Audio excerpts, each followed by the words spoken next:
Welcome to Conversations in Retail. I am excited to kick off a new series called Tuned Out. It's a podcast about building brands and driving sales while the whole world is screaming. I'm Dana Keilman, co-founder and CEO of Morning Light Strategy, and we're a consultancy that believes the strategic path to future success for any organization is found at the intersection of understanding, innovating for, and communicating with older adults and their caregivers.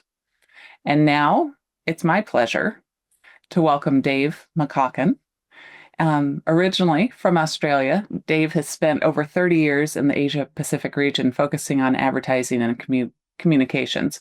He started out with McCann, where he led strategic planning and held various senior management positions from Sydney to Tokyo, Hong Kong, and now Bangkok, where you're talking to us from today. His clients included Coca-Cola, Mastercard, Nestlé, Cathay Pacific, Sunstar, Hitachi, Johnson & Johnson, and many others. And he led regional strategy and communication campaign development. More recently, he's been leading key initiatives into the aging markets of Asia for over a decade and is a wonderful storyteller with firsthand observations of how our fast-moving demographic shift to an older population can benefit the brands and businesses who understand and embrace that shift. So Dave, it's wonderful to talk to you again. I'm excited that we get to do this. Why don't you tell us a little bit more about what you're doing today? Sure. Great to be here, Dana. Thank you for asking me to join you. So yes, I live in Bangkok now. I left McCann and the big advertising world about 10 years ago, set up my own consultancy, which is called BIBLIOSEXUal, which is probably a story for another time, why it's called that. But basically, it's a consultancy that helps companies figure out their brand story. Now, matched with that, going back literally over 30 years ago, I started to get interested in the aging population across Asia and Australia, where I come from, and then gradually the rest of the world. But in the last 10 years, as I've been working on my own and consulting with companies, I've increasingly been looking at the application of rethinking aging populations and what that really means for marketers, and the struggle of trying to get marketers to think of an aging population as a very positive future. Mm-hmm. Yes, we found that too. Yeah, that's a really good point. A very positive future. I think, it might make some sense to let's, establish what we mean by demographic shifts. So you and I have spoken about this, and, it feels to us like everyone knows all of this, but not everyone realizes exactly what is happening with the aging world, really. So defining people as older is ambiguous. So if we put that in perspective, in Japan, more than 1 out of every 10 people is aged 80 or older. Mm-hmm. And 30% of the population today is 65 plus. And that proportion is expected to increase to 35% by 2050. So in the next 15 years. And Japan does lead that aging shift, but many Western countries, so for example, Italy, have similar trends. We think about Japan and Asia in general. We also think about Western Europe, and the U.S. is not far behind. So today in the U.S., over 11,000 people turn 65 every single day.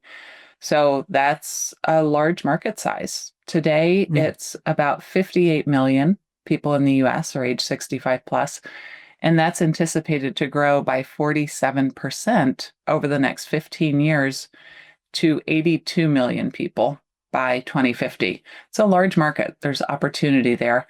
Not only is the group growing in size, but it's important to note too that on an individual basis, older adults tend to spend disproportionately more than those who are younger. I know that you have a couple of terms that you use, and I'd love to hear more about those.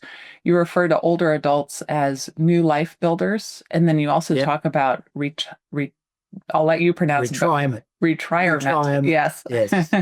Could you tell us more about both of those?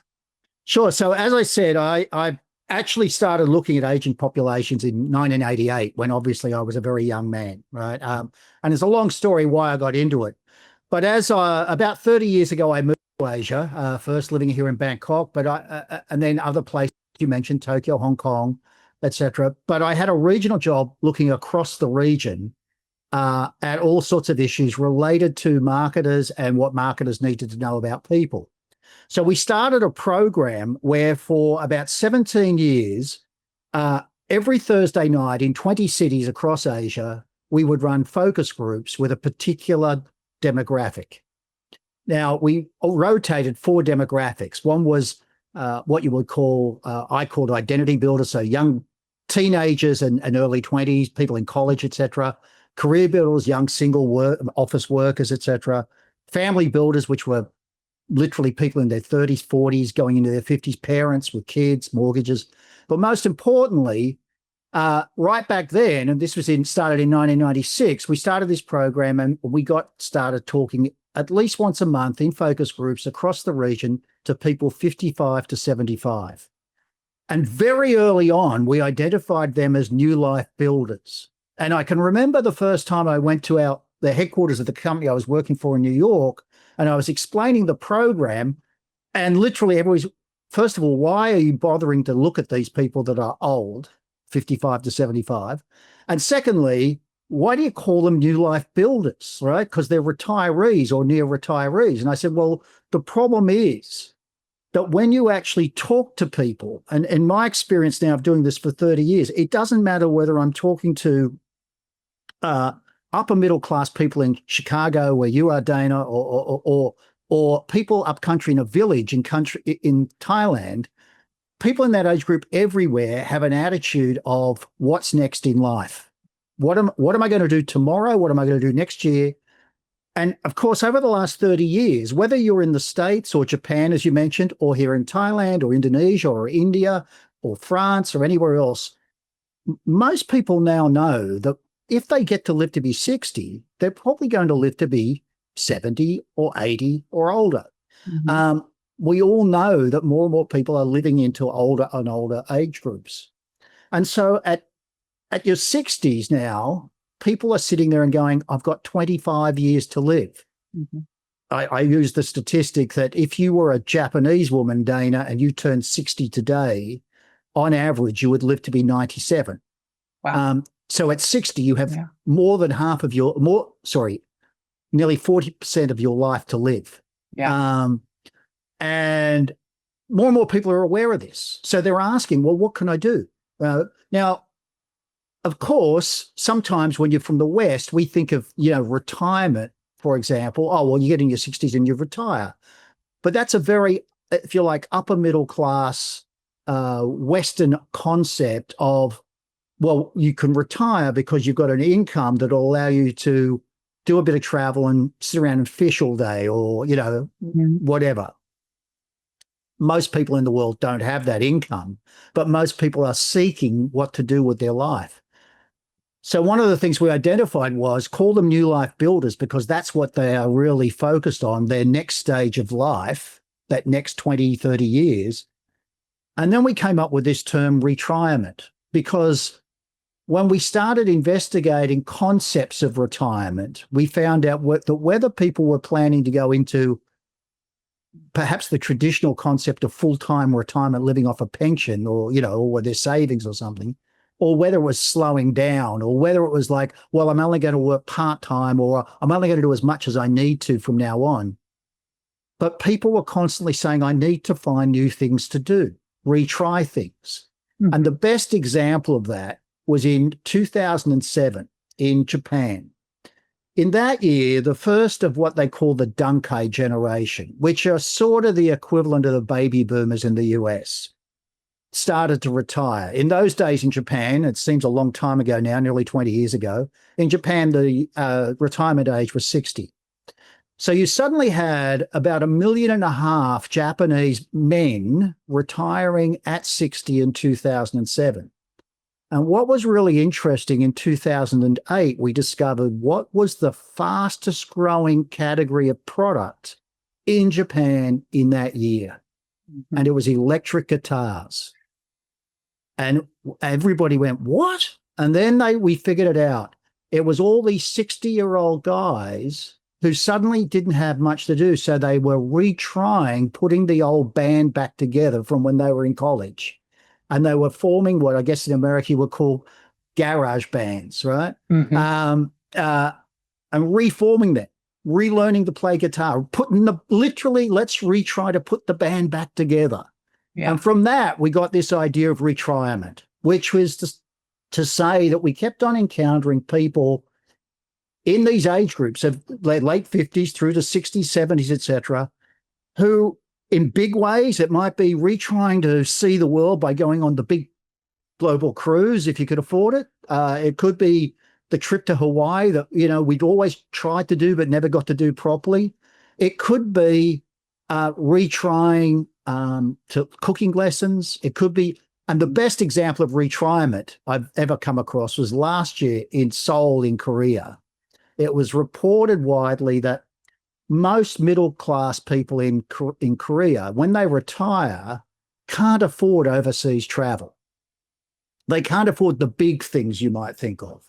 Okay. So they're basically, well, what are we going to do? And one of the things that some journalists found out was that there was a whole lot of Korean retirees, a couple. It's Thursday. So every Thursday, what we do is we get up in the morning, we have breakfast, we walk down to the nearest subway station, and in Greater Seoul, there's about 200 subway stops. So they would look at the map, pick a subway stop they've never been to before, and say, let's go there for the day. And that was retirement in its simplest form, right? Okay. Yeah.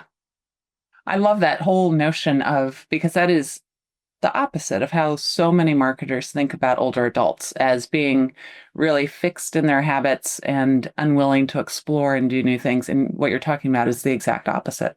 Exactly. Yeah. Exactly. Yeah. Could you talk a little bit about kind of the new business opportunities? You talked about travel, you talked about electric guitars. But can you share some stories about how this trend has already driven changes in retail in Asia? Sure. When you think about older populations, the traditional marketing press and marketing media think about, you mean the opportunities with things like health insurance or retirement villages, right? Mm-hmm. But I found that one of the most interesting categories was adventure. Now, adventure, as I said, could come in the form of, I don't know your economic situation, Dana, but, when you retire, maybe it's going to be the grand tour of Europe, right? I don't know. Or it might be that you decide to start hitting the subway stations in Chicago or New York or whatever, right? Yeah. But adventure comes in many forms.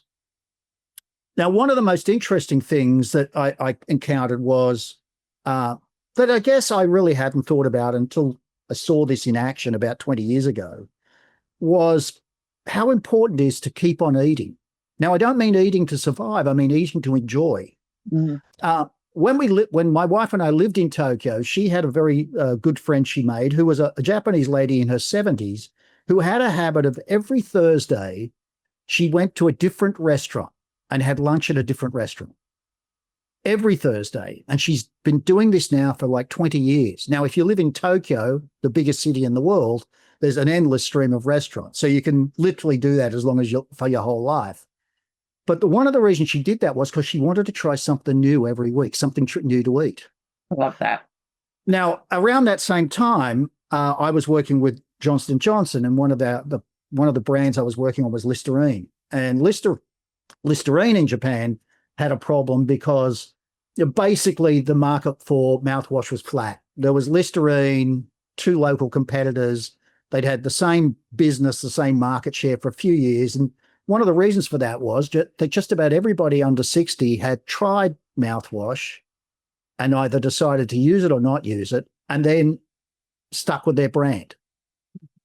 But what we discovered was almost nobody over 60 had ever even tried it. It was because of a different time when it was introduced into the market, etc. People over 60 just generally had never even tried this. And one of the things we discovered was that there was a high awareness amongst Japanese women in their 40s who, in that culture, were quite often helping or doing the shopping for their 60, 70-year-old parents, or that they not only always read the back of packs, they were always conscious of how do we keep these older people happy? And one way is to keep them eating. Mm-hmm. So one of the things we figured out was, let's appeal to that. And on the back of the packs, no ads, no social media, no influencers, simple change of the message on the back of the pack was something along the lines of, if you rinse your mouth with Listerine every day after 60, you're less likely to lose your teeth. Right? Because periodontal disease is very common. People over 60, their teeth start to fall out. And what happens when you don't have your teeth? You can't enjoy food. Yeah. And so this was a quite simple way of saying, let's change the dynamic. And we saw a big jump in sales, et cetera, because that simple dynamic.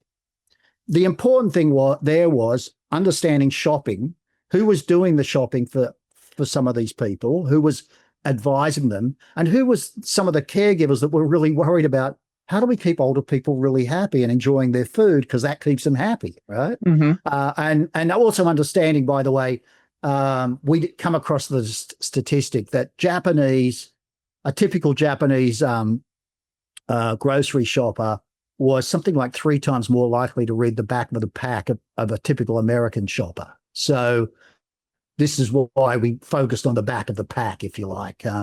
But, it was a very interesting dynamic to get people to rethink, a very basic product. Mm-hmm. And then associate that then with how we went about thinking how you get people to shop differently or think about shopping differently as they get older. And one of the things we again discovered was the myth in the marketplace that older people don't buy. As you mentioned, in most markets, well over 50% of all spending is done by people over 50. Secondly, we figured out that the mythology was, well, they don't try new products. And it was very interesting because I kept on discovering in market after market, at least in Asia, that people that were turned 60 in the last 15 years are people who've grown up with constant change in their life, constant change of availability of product, constant change of the types of retail. Mm-hmm. When I first came to Thailand as a 20-something backpacking tourist, there were no 7-Elevens, there were no convenience stores. Today, literally, where I'm sitting in my apartment in central Bangkok, there are 8 7-Elevens within a 5-minute walk of where I live. But think about that. If you're in country after country after country, the choices. Think about simple things, Coke versus Pepsi. Well, yes, 30 years ago in Thailand, there was only Coke and Pepsi. Now, if you go into any 7-Eleven or any supermarket, there are dozens of brands of drinks. Who do you think were the first people to trial all these things? They're the people that are now in their 60s. They are born trialists. And it was interesting because a few years ago, I actually saw a MIT, was it MIT? I think MIT document, which was all about the fact that in America, people in their 60s were more likely to trial products than their grandchildren in their early 20s, and more likely to switch products. And why is that? It's because people in their 60s are born switchers and trained switchers their whole life, trained to trial, trained to experiment. Now, you mentioned they may settle into a product now because it's available and they're used to it. But guess what? They're still open to trialing new things. And we see that in marketplace after marketplace. Absolutely. Yeah, we've seen that in our research too. So to build on what you just said, 2 thoughts. One is we did a study for a large CPG brand just a few months ago. And in that study, we had older adults and we also had their adult children who were caregivers. So a mix. Some people didn't have any caregivers. Some people we interviewed were caregivers, and we didn't interview their care recipient. But what we found is the category sales among the caregivers were much higher than among non-caregivers. And so what we realized is, okay, well, this is a category that older adults want. I'll say it was cereal. And so they head down. If a caregiver two things that caregivers are most likely to do for their parents. One is grocery shopping, the other is meal preparation. And so, in the grocery store, caregivers are being directed down aisles that they may not shop for themselves or for their families.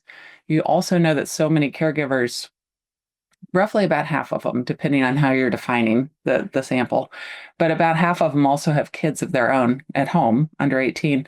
So now they're headed down an aisle just to pick up something for their adult parent, or for their parent, obviously. And they pick up a box of cereal maybe for themselves and then another one for their child living at home.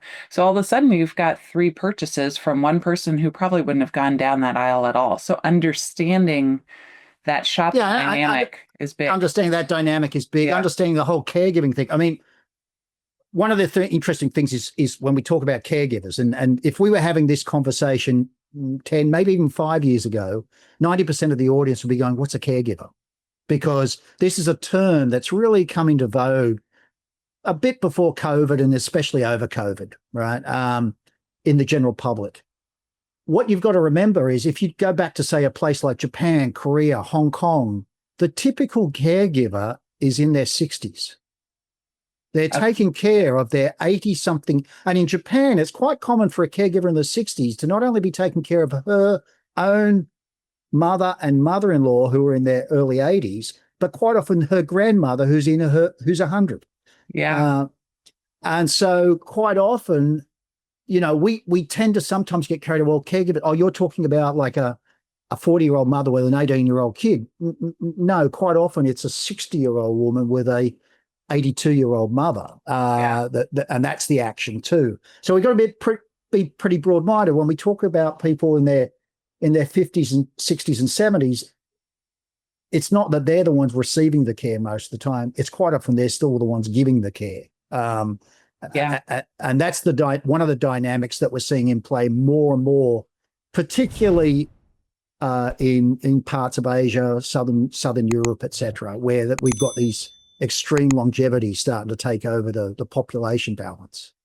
That is super interesting, and I don't want to get us too off topic, but if you think about the health span and the lifespan, yes, the lifespan has been increasing, and that's true in the U.S. as well. In the U.S., the health span has not increased at pace with the lifespan. So you've got a bigger gap. And in the U.S., we have well under half of caregivers are under age 50. So it skews a little bit younger here in the U.S. And I think that's partly because the health span in the U.S. tends to be younger than elsewhere. Yeah, that's one of the things that when I talk to people, because most of my work is across the breadth of Asia, but I also get involved with stuff in Europe a lot more. And it's particularly as we look at issues around Western Europe and their longevity, et cetera. And so sometimes the US, perhaps in many things, is the anomaly rather than the norm, so. Mm-hmm.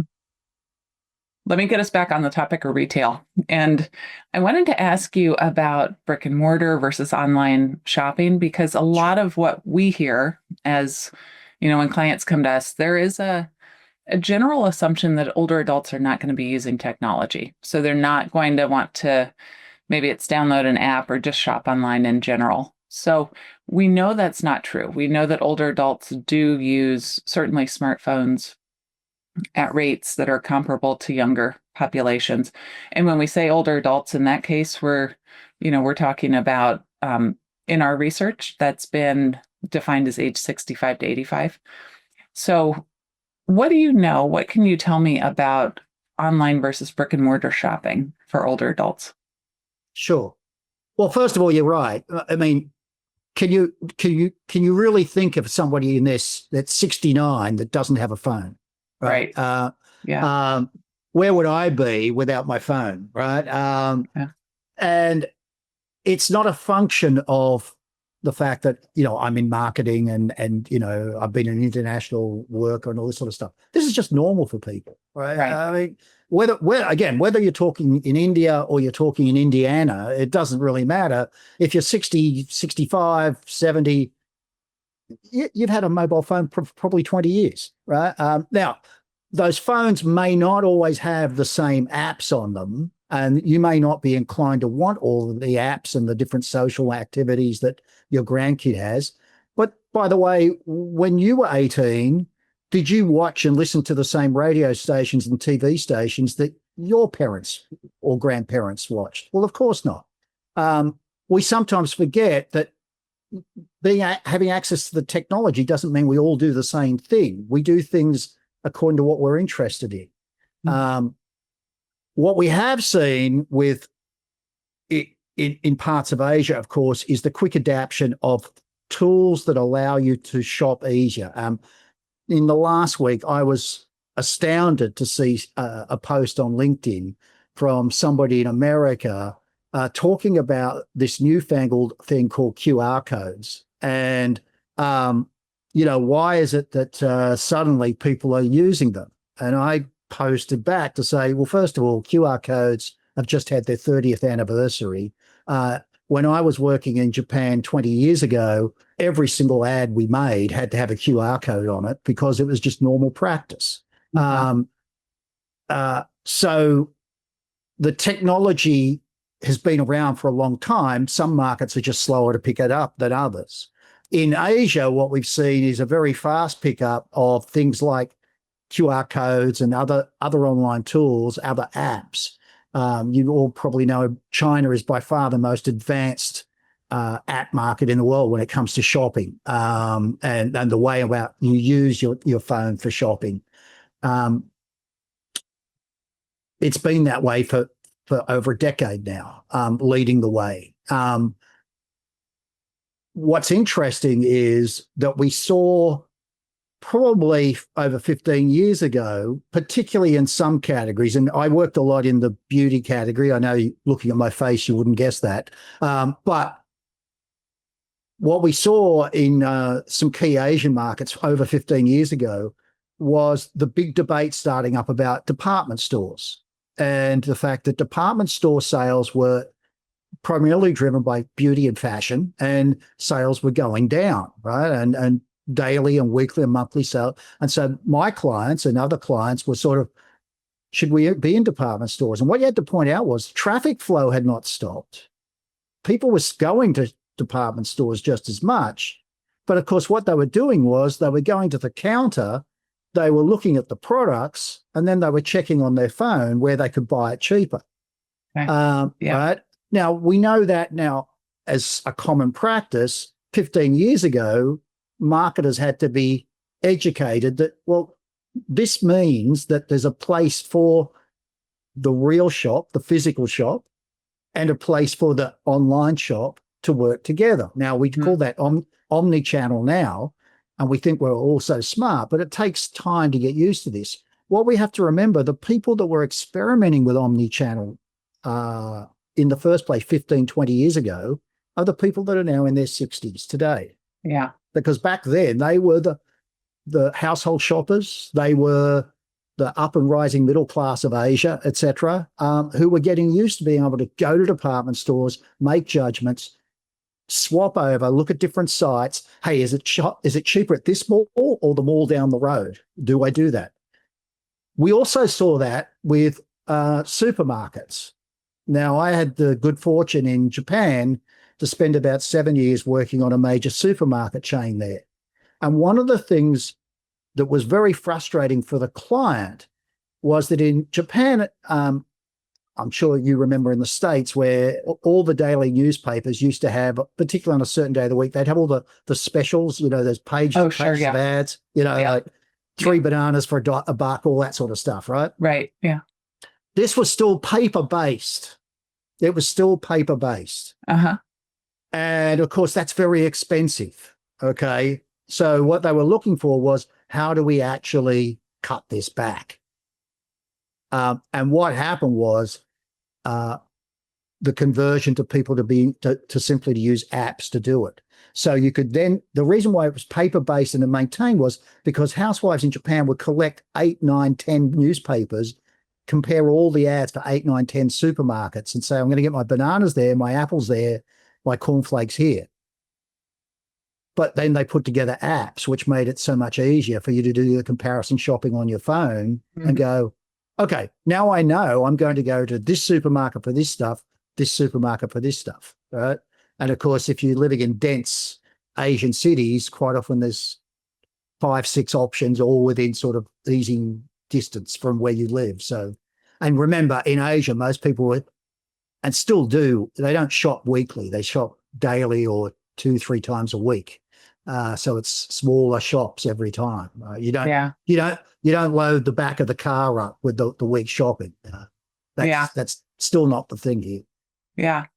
There's an ad that I see on TV frequently right now. Will Ferrell is in line at the checkout, and there's a woman in front of him, and he's talking to her, and he's shopping online while he's in line at the checkout.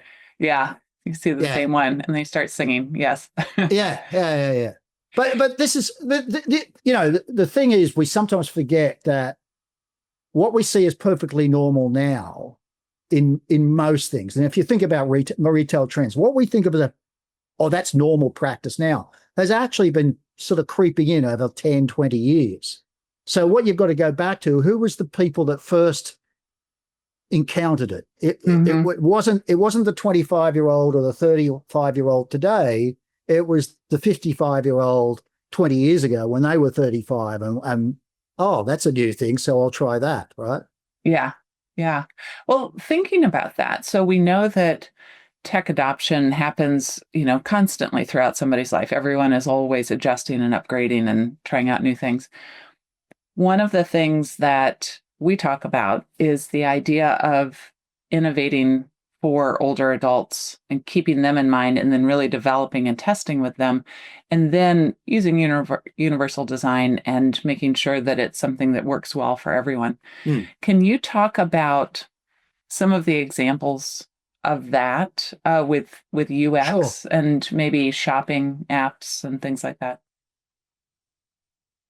Sure. I'm always reminded a few years ago in Singapore, one of the telcos down there, there's 3 major, like most places, there's 3 telcos that butt heads all the time. And one of them released a new limited edition mobile phone that was targeted at people 65 plus. And what they'd done was a bit of UX research. And basically what it meant was that when you opened it up, the tabs were bigger. So, and all the letters were bigger, the fonts were bigger and stuff like that, right? And it was there was more contrast and things like that. Pretty obvious stuff. What was interesting was it sold out in a flash. And then they found out that it wasn't people over 65 that were buying it. It was everybody was buying it because it was just easier to use. Yeah. The screen was clearer, the tabs were easy to use, et cetera, et cetera, et cetera. And we see this again and again and again in terms of, as you said, you develop products. Sometimes we think, we've got to make products for older people. So what we'll do is we'll make the letters bigger, we'll make the contrast brighter, et cetera, et cetera. But we forget that actually helps normal people, everybody else. Right? It really helps everybody else. And so that makes a difference. But on the other hand, sometimes you have to tweak technology to the audience you're trying to serve. There was a great example in India a few years ago where there was an Indian music publishing company that owned the rights to nearly all of the songs that are in Indian movies. You probably know India's the biggest movie making country in the world, right? Yeah. And they all have music in them, and they all have songs in them, right? Now the problem was that a lot of these songs were not getting played anymore and weren't getting downloaded by young people on iPhones, et cetera, et cetera. And so they had this stock and it was like, it wasn't getting played. What are we going to do? Now they figured out that people over 60 in India still loved a lot of these songs. And it'd be like listening to the classics of when those classic rock stations you have in the States, right? So it's the stuff I listened to from the 70s or the 80s or whatever, right? Well, how do we get that in a modern form to these people? So what they did was they designed what looks like a 1950s radio with a dial on it, et cetera, but it's actually inside, it's basically got all the music capabilities that an iPhone does. It literally, what you can do is you downloads 5,000 songs inside this radio, and then you pick by moving the dial around. It gives you playlists, et cetera, right? So all it was doing was saying, people of that generation are used to technology for music looking like this, so let's make a modern appliance that looks like the old stuff, but does everything the most modern digital technology can provide. But you make to suit the people you're serving. Mm-hmm. And this is one of the interesting examples where marketers sometimes think, well, and you often hear this as, in market research, for example, we don't do research with people over 60, 65 because they don't know how to do this on their phone. Right. Well, that's your fault. That's not that's not their fault. Yeah. Right. So what you have to do, you have to adapt your phone screens or your phone tools, your platforms to the way it suits them. What would they like, etc. And we often forget that, right? It's like, well, they can't use it the same as a 20-year-old. Well, no, but I always go back when I was 20, my dad, who was 40 years older than me, couldn't use the remote control, until I taught him, right? But we've always been like that. But the difference is that today 60-somethings have, to your point, have learned to adapt to new technology more than any other generation. Mm-hmm. And so they are extremely adaptable. Yeah. And we're seeing that, for example, with AI over the last couple of years, and the pickup of AI tools and how to use AI, and the interest in AI amongst people in that older age group. Yeah, absolutely. Yeah. But going back to the idea of universal design and, people, whether retailers developing an app or the manufacturer developing a product, simplicity is always better. And that's true regardless of age or really any demographic at all. And one of the best examples that I love about that is iDrive with BMW. Mm-hmm. And this was many years ago, but they had come out with that system, and people learned to navigate using, kind of a joystick system at that time. People learned to navigate, and then they upgraded it, and people were so confused, and it just was getting terrible reviews in Car and Driver and some various publications, and drivers didn't like it. Car buyers didn't like it. And what BMW did was they went to older adults. Not only were those really their consumers, but they knew if they could develop it in a way that would be just spot on intuitive, then that's the basis for universal design right there. And that's what they did very successfully. And again, this was early on in the idea of that kind of a navigation system, but it paved the way for other car companies to do the same thing. So exactly, start. Yeah, exactly. Yeah. And this is what I've seen again and again and again with all sorts of products and all sorts of sales outlets, opportunities, is if you adapt to the population that has actually the real money, the others will follow. Now, it doesn't. So obviously, I have a 29-year-old son. He doesn't wear the same clothes as me. He doesn't listen to the same music as I do. Funnily enough, we're both Marvel movie fans, but in principle, he does the same things as I do. As I always point out, that there will be tactical differences, but the strategies are the same.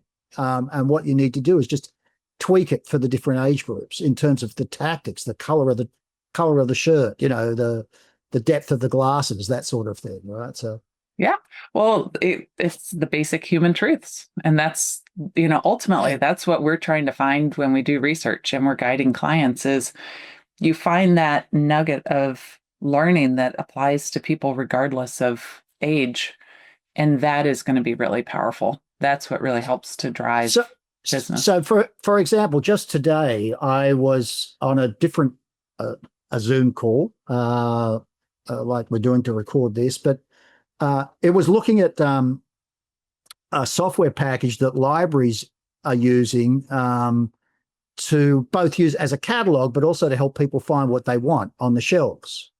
Now, interestingly, we started talking about how this same thing could and is being adapted in bookstores where you still have actual hard bookstores, but also could be then adapted to any marketplace. And one of the things is you get, in this case, you join the library or you join the, I don't know, the 7-Eleven club, and the app, if you say, well, I want to find a raspberry flavored vitamin C skin resuscitator, this thing automatically just takes you straight to a picture of where it is on the shelf and gives you a guide through the store or through the library or through the retail thing directly to that product, right? Oh, that's amazing.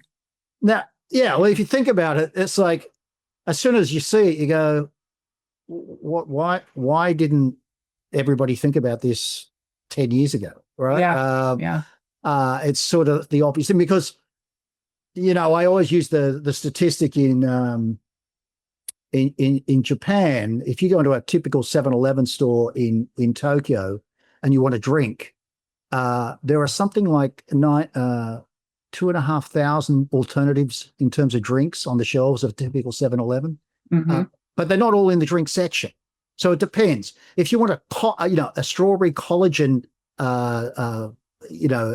thing shot that will quench your thirst, taste like real strawberries, but it's also going to make your skin puffier.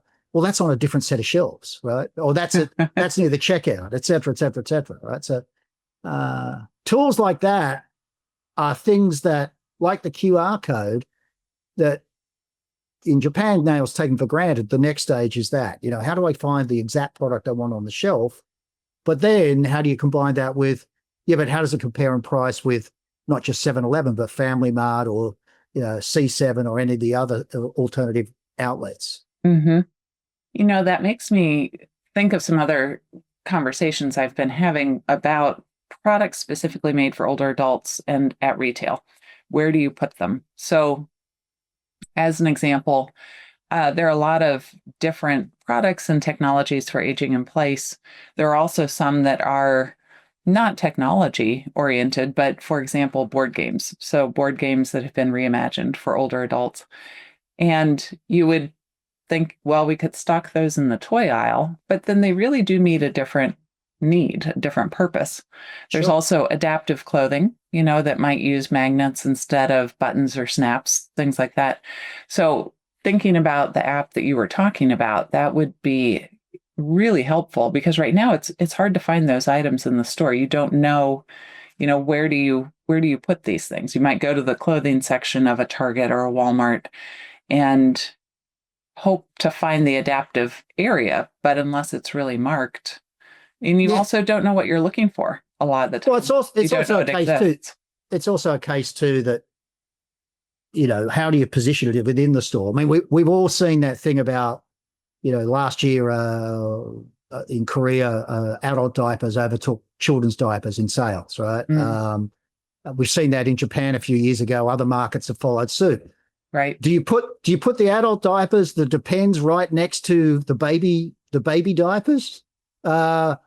You know what? In my experience of doing some research, a lot of older people find that sort of, that feels really awkward. Like I'm a 60-year-old grandmother. I don't want to buy my husband's Depends like sitting next to my granddaughter's Pampers. You know what I mean? Right. It's sort of, so no, it should be in a different section of the store, but then where do I find it? And you don't want a section of the store that says, this is the bit for old people, right? Right. Because that's even more offensive. Right. This goes to the retailers have a hard time, and this is one of the reasons why I started using the term new life builders. In my experience, retailers have a really hard time thinking about how to label either sections of the store or goods for people generally 65, 70 plus, right? And they have a hard time because they're inclined to go to the obvious, which is it's the gray section or the silver section, right? Right. Now, right. obviously I am silver, but I learned a long time ago that in most markets where we ever did any research, actually people are sort of offended to be called silvers because silvers has become a slang term for old. Right. Right. And so it started off as a politer way to say old, but it's just become, well, it just means old. Right. Right. Right. And so if you say if you walk into a department store and there's an arrow that says the Silvers Emporium or the Silvers, section is over that way, well, I'm not going in there. I'm purposely going to back off, right? So we have to be careful about the naming of things within retail as well. Completely agree. Yeah, I completely agree. But it goes back also to who is buying this. Is it somebody buying it for themselves, or is it a gift? Somebody who's looking for an item for their 85-year-old parent or grandparent and Sure. wanting something that would be a really useful, helpful item. True. Yeah. A question, though. I want to go back to what you mentioned about adult diapers, and then I'll give you one more question after that. We should wrap up, although I could talk to you forever. But about the different categories. So you mentioned, I think it was in Japan about 10 years ago, even 11 years ago, adult diapers started outselling baby diapers. And that's true also now in Korea. So where are you seeing, in terms of categories, shifts in category sales because of the older demographic shift? There are three basic categories, right? There's one which is survival, which is of selling stuff for older populations. That would be everything from life insurance and medical facilities, et cetera, and medicines, et cetera, through to Depends and those sorts of products, right? Anything that's got to do with something that sort of keeps me going and allows me to do stuff despite some changes happening physically, mentally, or whatever's going on. The second category is that category which is day-to-day life. Now, this is different from survival products. This is categories which involve being able to just live an okay life on a day-to-day basis, right? So that includes, by the way, your mobile phone and apps and things like that, basic technologies, and mobile phones are just basic technologies. What you said about automobiles, for example, right? So, typically around the world, we all know that automobile sellers, salesmen, car salesmen, love it when a guy 60 walks into their dealership and you go, well, why would they love a 60-year-old? Because that's the first time in their life they're allowed to buy the car that they want, not the one the wife has told them they're allowed to buy, right? And we just know this is true, right? Yeah. But this is all about, that's day-to-day survival, and enjoying the day-to-day, right?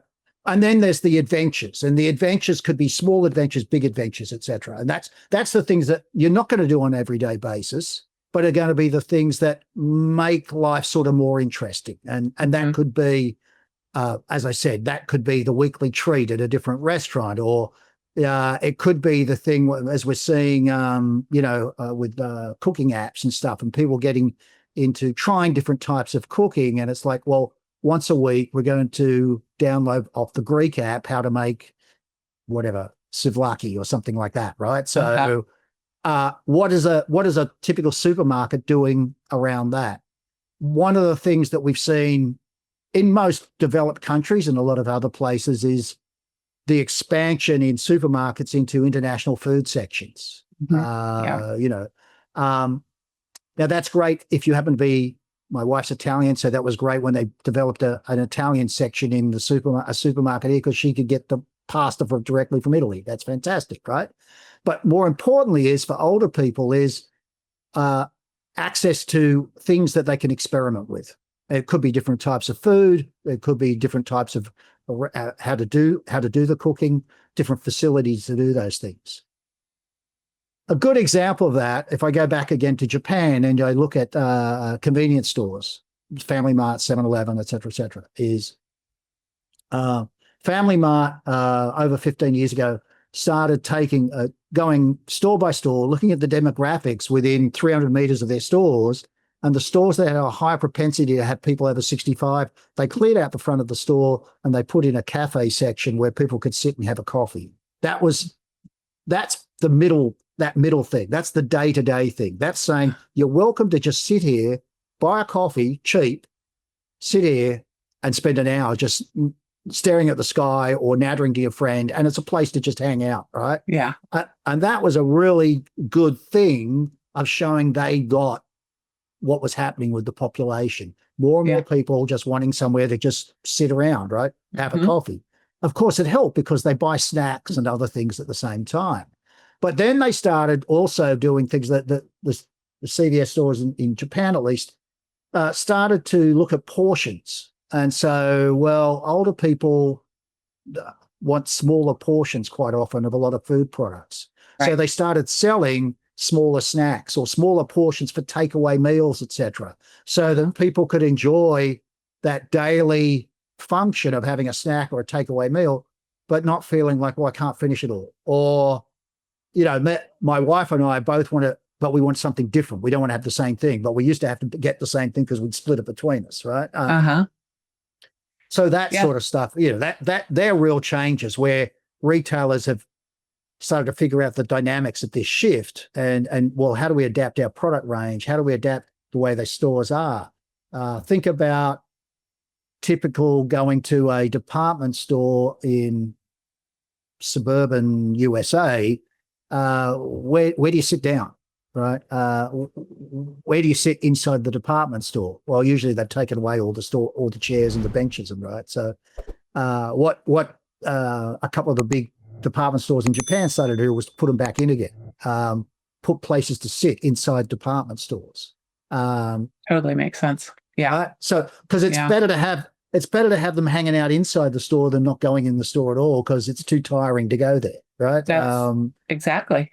Make it more inviting and a place to get the foot traffic in there. Let people see what you have. And sometimes I think people mistake making a place inviting doesn't necessarily mean making the signage bigger. It's the way it's the layout. It's it's how easy it is to find things. So, like I said, guidance apps will grow tremendously in the next few years as retail offerings diversify more and more and more. Home delivery, of course, is becoming more and more important, but home delivery also has to be had the right apps with it that makes home delivery easy to make the right choice and get the right delivery, etc. I don't know where you live, but for example, the biggest home delivery motorbike company, I better not mention the brand, is getting lots of criticism here lately because quite simply, it's never on time, right? Okay. And we all know that people, as they get older, I know this because all my friends in their 50s and 60s are complaining about it, right? Well, that's a good point, though. We know for sure that older people use a lot of the delivery services, for grocery delivery and other product deliveries and of course, too. And of course, in dense cities, as you get more, you mentioned Japan, for example, with its population over 80, right, which is exponentially growing, right? Yeah. As you have more and more people living alone, and as people get into their 80s, the propensity of them living alone, again, exponentially grows, then getting delivery services becomes more and more appealing, okay? But first of all, they've got to be trustworthy because they're scared of delivery services, right? They're scared sometimes of somebody knocking on the door, but more importantly, of it going wrong. What happens when you go wrong? And so, for example, it's amazing if you look at home delivery, groceries, food services, etc., where on the app do you go to complain? Right? Yeah. Now, remember, these are generations of people that were used to the fact that there was always a phone number. Yeah. There's a phone number you could use to complain. Well, there is no phone number on these apps. True. Yeah. That's a good point. That's a really good point. Well, I want to wrap up with one last question, and it's really looking forward. So the next few years, we know that across almost every country, the population is aging, and what do you think that impact should be, or how can retailers take advantage of that?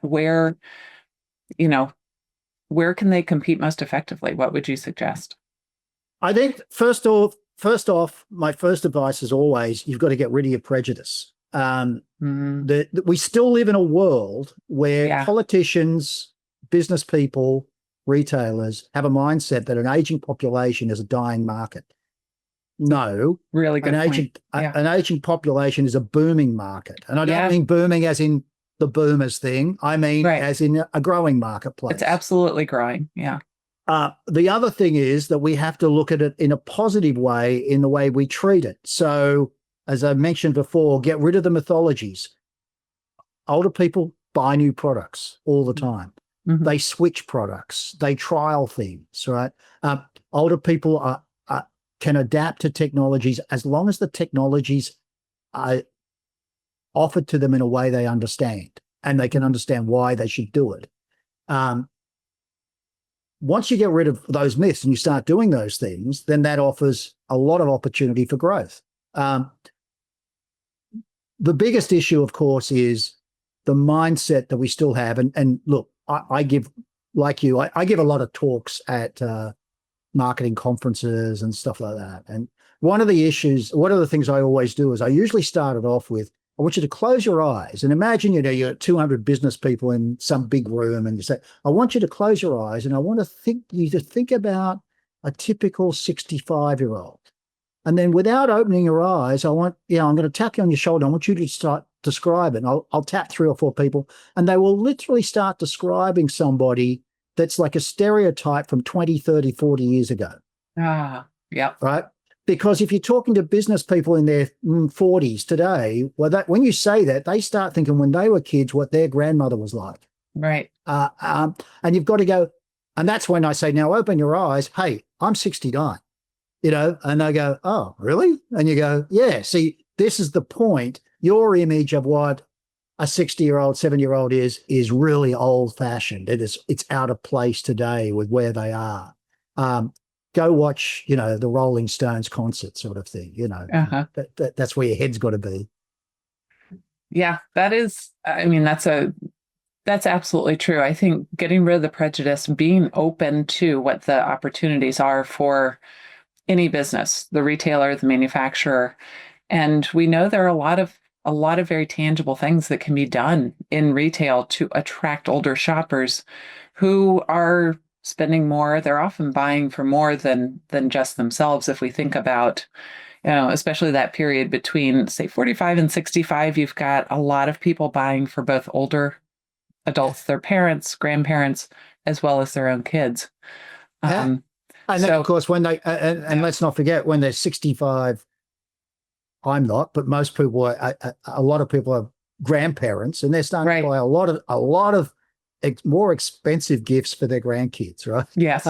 Yes. And more expensive trips and more expensive treats, right? So how are you targeting that? Right. How are you thinking about the dynamics of the new grandparent market, Absolutely. Absolutely.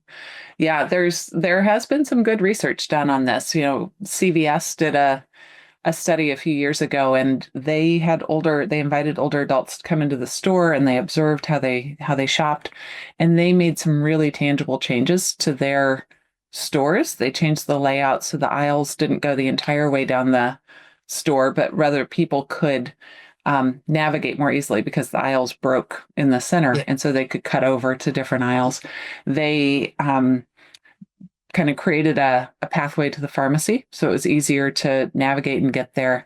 One of the really interesting things, just a very minor detail, but they removed the use of yellow highlighters at the pharmacy, where they used to highlight, here's what you need to do with your medication, because Oh, older eyes yellow, can't see it. the lens is yellow in the eye, and you really can't see that Yeah. yellow highlighter.